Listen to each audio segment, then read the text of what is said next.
नमस्कार दोस्तों, मैं किशन आप सबका स्वागत करता हूं।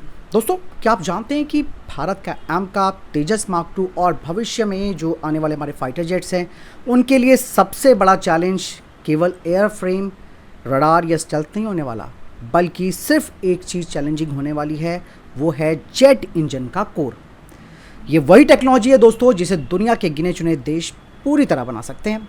दोस्तों, आज हम इसी इंपॉर्टेंट टॉपिक पर बात करने वाले हैं कि आखिर कावेरी इंजन से लेकर AMCA तक भारत को सबसे बड़ा जो चैलेंज यानी कि चुनौती है वो कहाँ मिल रही है और क्या भारत इस मुश्किल को पार कर पाएगा। सबसे पहले हम बात करेंगे दोस्तों इंजन कोर की। जी हाँ, जब भी कोई फाइटर जेट इंजन की हम बात करते हैं तो लोग सोचते हैं इंजन का मतलब सिर्फ पंखा और आग ही तो होता है, लेकिन दोस्तों असली कहानी तो इसके अंदर छिपी है। इंजन का जो सबसे महत्वपूर्ण हिस्सा होता है वो होता है हाई प्रेशर कंप्रेशर यानी कि HPC और हाई प्रेशर टरबाइन यानी कि HPT। इन्हीं दोनों को मिलाकर कहा जाता है इंजन कोर, और यही कोर तय करता है कि इंजन कितना पावरफुल होगा, कितना ये फ्यूल बचाएगा और जंग के दौरान ये कितनी देर तक हमारे फाइटर जेट को ताकत दे सकता है। और यही चीज़ दोस्तों सबसे मुश्किल काम होता है। दरअसल इंजन के अंदर हवा को इतनी तेज़ी से दबाया जाता है कि उसका टेम्परेचर हज़ारों डिग्री तक पहुंच जाता है। फिर इसमें ईंधन जलता है और तापमान लगभग 1500 से 1600 डिग्री सेल्सियस तक पहुंच जाता है। मतलब इतने तापमान में तो लोहा आसानी से पिघल सकता है, लेकिन इंजन के अंदर मौजूद ब्लेड फिर भी घूमते रहते हैं, और यही इंजीनियरिंग का कमाल है। यहाँ पर जो सबसे बड़ा चैलेंज होता है दोस्तों वो होता है सिंगल क्रिस्टल टरबाइन ब्लेड का। जी हाँ, अगर मेटल में कई छोटे छोटे दाने यानी कि जो ग्रेन बाउंड्रीज अगर आ जाती हैं तो वो ज़्यादा टेम्परेचर पर टूटने लगती है। ऐसे में सिंगल क्रिस्टल ब्लेड में ऐसा नहीं होता, इसीलिए ये अत्यधिक गर्मी और तेज स्पीड यानी कि तेज गति पर भी इस हीट को सह सकता है। और यही टेक्नोलॉजी है जिस पर दुनिया के गिने चुने देश महारत रखते हैं। अब सोचिए दोस्तों, अगर दो हिस्सों के बीच सिर्फ इंसान के बाल से भी कई गुना कम दूरी रखनी पड़े और इंजन गर्म होकर फैल भी रहा हो, फिर भी दो हिस्से आपस में ना टकराएं। इमेजिन कीजिए दोस्तों, ऐसे ही होता है जेट इंजन में। इसे एक बड़ा चैलेंज भी कहा जाता है, और सिर्फ कुछ माइक्रोन की गलती से इंजन की जो क्षमता है वो घट सकती है या पूरा इंजन खराब हो सकता है। इसीलिए दोस्तों इंजन के अंदर धातु को बचाने के लिए एक खास तरीके की जो सिरेमिक कोटिंग है वो लगाई जाती है, जिसे कहते हैं थर्मल बैरियर कोटिंग। अगर ये परत खराब हो जाती है तो इंजन का जो लाइफ है वो काफ़ी कम हो सकता है। रेगिस्तान की धूल, ऊंचाई वाले क्षेत्रों की मिट्टी और रेत भी इस कोटिंग को नुकसान पहुंचा सकते हैं। अब यहाँ पर बात आती है दोस्तों फेडेक की, क्योंकि आज के जेट इंजन आप केवल उनको मशीन मत समझिए, बल्कि इनके अंदर एक सुपर कंप्यूटर भी होता है जिसे कहते हैं फेडेक।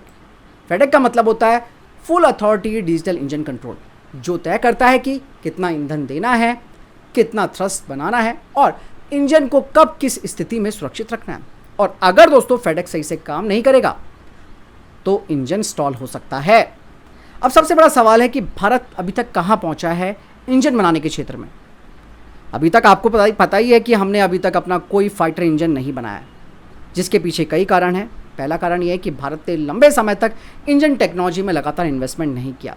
कई प्रोग्राम्स के बीच लंबा अंतर रहा, जिससे एक्सपीरियंस का निरंतर जो डेवलपमेंट हमें मिलना था वो नहीं मिल पाया। दूसरा सबसे बड़ा कारण था कि दुनिया की जो बड़ी कंपनियां हैं जैसे GE, साफ्रान और रॉल्स रॉयस, इन्होंने 40 से 70 वर्षों तक हज़ारों इंजनों का टेस्ट किया। उनके पास फेलियर से सीखा हुआ एक बड़ा डेटा भी है। भारत दोस्तों अभी भी उस एक्सपीरियंस को धीरे धीरे बना रहा है, मतलब हम अभी काफ़ी पीछे हैं। तीसरा कारण है दोस्तों, यहाँ पर एडवांस इंजन बनाना सिर्फ केवल डिज़ाइन तक काफ़ी नहीं होता है, बल्कि हज़ारों घंटों का परीक्षण चाहिए होता है। स्पेशल टेस्ट बेड्स आपके पास होने चाहिए, आधुनिक धातु विज्ञान का ज्ञान होना चाहिए और बेहद सटीक निर्माण क्षमता भी आपको चाहिए। और इसी क्षेत्र को भारत को सबसे अधिक मजबूत करने की ज़रूरत है। इवन दोस्तों भारत अगर विदेशी साझेदारी का इस्तेमाल करता है इंजन बनाने के लिए, लेकिन केवल यहाँ पर लाइसेंस के आधार पर अगर आप इंजन बनाएंगे तो आप समझ सकते हैं कि पूरी तकनीक में आत्मनिर्भर आपको मतलब सेल्फ रिलायंट नहीं आप हो पाओगे, क्योंकि हम रशिया के साथ ऑलरेडी जो Su-30 MKI का इंजन है उसका लाइसेंस प्रोडक्शन कर रहे हैं, लेकिन हमने अभी तक उसका कोई इस्तेमाल अपने कावेरी इंजन में नहीं किया। यदि दोस्तों भारत को रियल में तकनीकी स्वतंत्रता चाहिए इंजन बनाने के लिए, तो भारत के पास हॉट सेक्शन, सामग्री विज्ञान, इसके अलावा जो निर्माण प्रोसेस है और परीक्षण क्षमता, इन सब में एक्सपर्टी रखनी होगी। यही एक कारण है जिसकी वजह से हमारा जेट इंजन नहीं बन पाया। हमारे पास फ्लाइंग टेस्ट बेड तक भी नहीं है। आप देखिए कितनी बड़ी बात है, हमें रशिया भेजना पड़ता है अपने इंजन को टेस्ट करने के लिए। तो चीज़ें बताती हैं कि हम अभी समय से पीछे चल रहे हैं। लेकिन दोस्तों एक चीज़ और यहाँ पर सबसे इंपॉर्टेंट हो जाती है, भारत पीछे नहीं है। सबसे बड़ी बात क्या है यहाँ पर कि भारत ने स्वदेशी कंबस्टर टेक्नोलॉजी खुद से डेवलप कर ली है, फ्यूल मैनेजमेंट करना सीख लिया है, फेडेक पे भारत को महारत हासिल हो चुका है, मटेरियल रिसर्च भारत कर रहा है, हाई टेम्परेचर एलॉयज़ भारत खुद बना रहा है, इंजन टेस्टिंग इंफ्रास्ट्रक्चर खड़ा हो रहा है। मतलब कई सारे क्षेत्रों में भारत ने अच्छी खासी प्रगति कर ली है।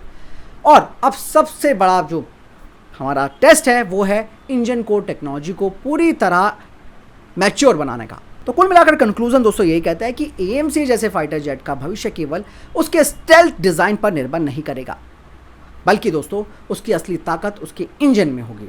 और अगर भारत आने वाले वर्षों में इंजन कोर टेक्नोलॉजी में सफलता हासिल कर लेता है तो भारत भी उन चुनिंदा देशों की लिस्ट में शामिल हो जाएगा जिनके पास अपना खुद का अत्याधुनिक फाइटर जेट इंजन है जो पूरी तरह से खुद बनाने में सक्षम है।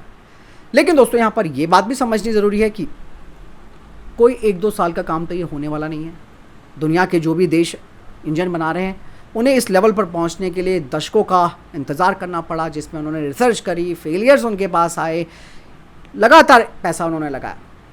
भारत ने प्रगति की है जो रियलिटी में बहुत अच्छी बात है, लेकिन अंतिम लक्ष्य तक पहुंचने के लिए भारत को पेशेंस रखना पड़ेगा, लॉन्ग टर्म इन्वेस्टमेंट करना पड़ेगा, तकनीकी निरंतरता हमें रखनी होगी, R&D करनी पड़ेगी। ये सारी चीज़ें भारत के लिए इंपॉर्टेंट है। और इवन दोस्तों अभी तो फ़िलहाल हमारे पास ऑप्शन ये है कि हम जो अपने AMC के लिए जो नया इंजन बनाने का सोच रहे हैं उसके लिए हम फ्रांस की कंपनी साफ्रान के साथ आगे बढ़ने पर विचार कर रहे हैं, जहाँ पर भारत को इन्वेस्टमेंट भी भारत वहाँ पर करेगा। भारत को इंजन की जो मेन कोर टेक्नोलॉजी जहां हम पीछे हैं उसे समझने में भी भारत को मौका मिलेगा। और इसमें भी 10 से 12 साल आपको लग सकते हैं, लेकिन यहाँ पर भारत के पास पूरा राइट होगा इन इंजनों को कंट्रोल करने का, आगे बेचने का।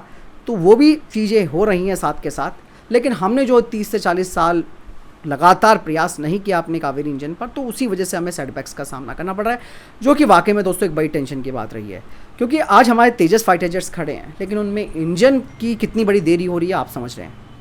तो एक छोटी सी चीज़ भी आपके खिलाफ कोई भी देश इस्तेमाल करता है तो वो आपको पीछे कर सकता है। तो सेम अमेरिका का भी यही प्रोसेस है, वो भी अपने हिसाब से देख रहा है कि अगर भारत का तेजस प्रोग्राम सफल हो गया या भारत का जेट इंजन प्रोग्राम सफल हो गया तो फिर उससे हथियार या फिर उससे फाइटर जेट्स कौन खरीदेगा। क्योंकि अमेरिका जियोपॉलिटिक्स में मजबूत पकड़ रखता है, पता है उसको किस देश की कमजोरी क्या है, उसे कैसे उसका इस्तेमाल करना है, तो वही चीज़ यूएस करता है। साथ ही दोस्तों भारत यहाँ पर रशिया को भी बोल सकता है कि भैया आपके साथ हमने लाइसेंस प्रोडक्शन के तहत इंजन बनाया, क्यों ना हम लोग भी एक सेकंड प्रोडक्शन लाइन के तहत हम दूसरे इंजन पर भी दोनों काम कर सकें। तो यही चीज़ है दोस्तों, इंजन ही किसी भी फाइटर जेट का दिल होता है और ये इंजन रातों रात नहीं बनता है। वर्षों का मैंने बताया ना कि उसमें रिसर्च होती है, फेलियर्स होते हैं, डेटा एनालिसिस होता है, उसके बाद चीज़ें सामने आती हैं। फिलहाल इस पूरे सिनेरियो में आपको क्या लगता है कमेंट सेक्शन में लिखकर जरूर बताएगा। मिलता हूं वीडियो के साथ, नमस्कार, जय हिंद, वंदे मातरम।